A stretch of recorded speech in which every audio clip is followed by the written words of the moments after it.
Games. By the dictionary definition, it is an amusement, pastime, contest or recreational activity in the form of trial and chance, skill or endurance.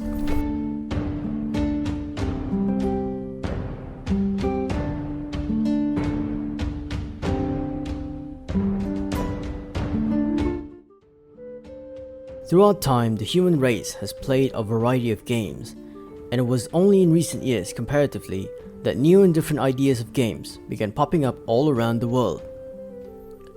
Our first adventure begins with a tabletop game that started it all, a game globally known as Dungeons & Dragons.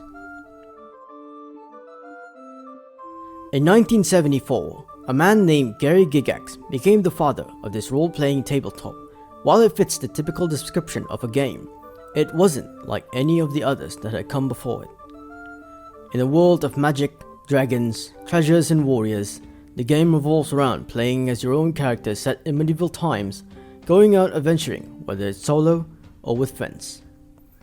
Many such games followed throughout the years, be it an official release or from a questionable source, and it is what we shall be discussing today. So hold on to your decks and dice and let's travel to a game of imagination.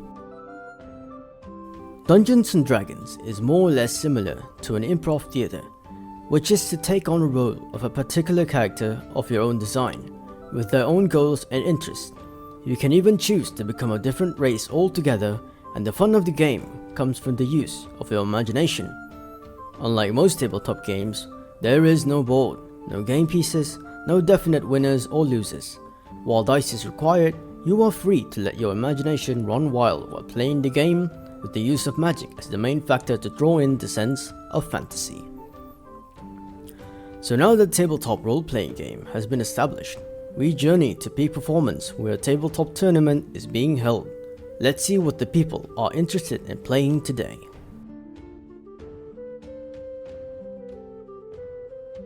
Currently, my main games are Dungeons & Dragons, D&D, and of course Flesh and Blood. Flesh and Blood is the new game that just came into Brunei just last year. I mainly play Dungeons & Dragons as a tabletop. I do dabble in video games, but mainly Dungeons & Dragons as a whole. For me, I play D&D, trading card games, except Digimon, Vanguard, and Pokemon, but I kind of slow down on Pokemon.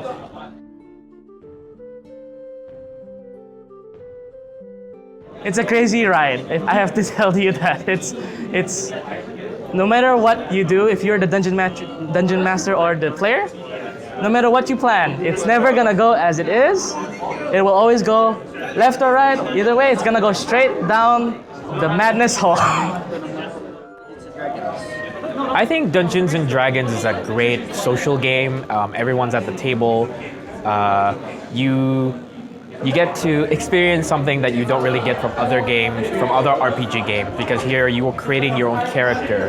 You are investing in a world that is beyond what you can normally imagine from films or books. It's also a good outlet for creative folks. You have actors who want to practice acting skills. You can play D&D as a character or as a dungeon master. You can create your own world, a storytelling world, and have the players influence that world. And also as a video game basis, you can create levels where you try and demolish your players. Basically, you're immersing yourself, like bringing yourself into a character, an adventurer who is going around a world that a dungeon master such as myself or other dungeon masters in Wild Magic or other places will show you. They will narrate the scenario and you will use your creativity and your ways to go on an adventure or your thinking skills to overcome all the obstacles that are given to you. It's basically a choose your own route adventure game, but play in real life with a person actually using their own imagination to give their like opinion to you or give their obstacles and give what they want to you. Yeah.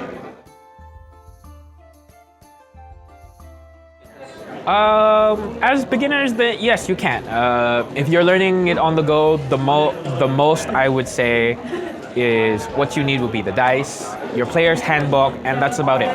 And then after that, it's just a matter of finding out how you guys want to play the game. When I first started out, I was invited to another game, and it was a little tricky at first simply because I didn't understand some characters and stuff. But once you have the basics down, you can just almost play without ever needing anything. Okay, Dungeons and Dragons is a simple team game basically. You have players, and you have players playing around each other. So one player is basically your dungeon masters. What he do is that he set up some adventuring session or maps that the rest of the players to play around. As a beginner, I think it's quite an easy way. Like the rules are quite simple to pick up. D&D, of course, is like the most popular. There are much more easier ways to pick it up other than D&D, but D&D is a good baseline to start off with. Like D&D for me, for beginners, when I was a beginner, I picked up D&D easily by, these are the skills, these are the stats. Of course, it would be better if there's an experienced player guiding and teaching you on how the rule goes. But overall, I think it's quite simple. The attacks are quite simple, the spells are quite simple. But the roleplay aspect of it takes time.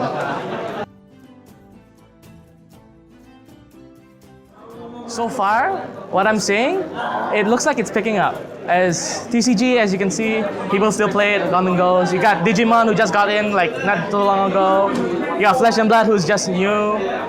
Dungeons and Dragons, it's still picking up from, of course, in Brunei especially, a lot of people like to play Dungeons and Dragons. And I hope in the next 5 years, I would see even kids will like to play Dungeons and Dragons. I think it has a good future. I think tabletop gaming has a good future. As you can see, plenty of people playing tabletops right now, regardless if it's cards, Dungeons and Dragons. It's always nice to see the community grow. My thoughts on the tabletop games for Brunei. Like I see there's some new getting growing and getting bigger.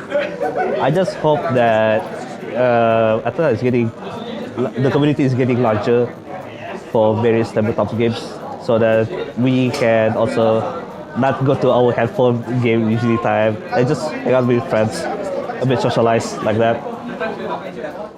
Although tabletop are making a rise in popularity, making a new game is a difficult process due to more established competitors with people who are used to and more comfortable playing with their games.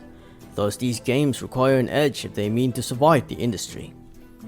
We now move on to the other side of the tabletop game genre.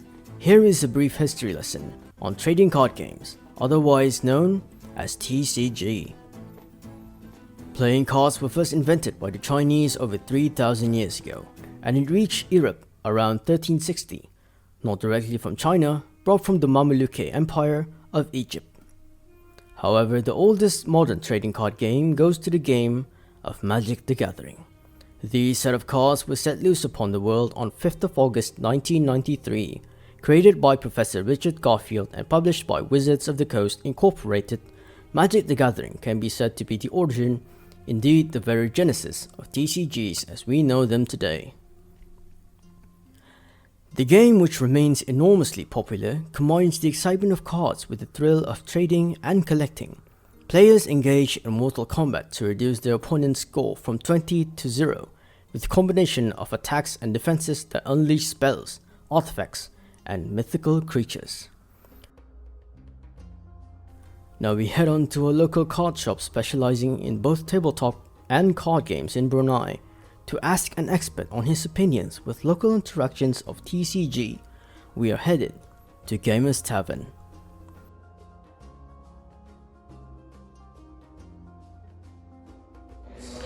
Okay, so the shop started at 6 December 2020. We actually started the project around October, I think. Because I just graduated from UBD by then, and since I have so much time, despair, so I decided to open up a shop lah within the 2 months. So how it all started was that my best friend, he just graduated. He needed my experience. He asked me if I would love to open a card store with him.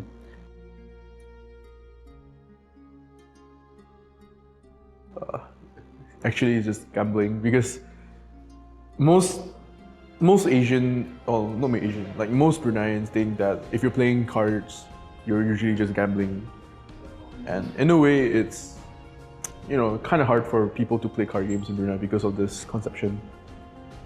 This is gambling. It's always related to gambling because you see dices, like Dungeons and Dragons, they play with dices and they play with countings. So they might think, oh, this is a gambling addiction. This is addiction for gambling.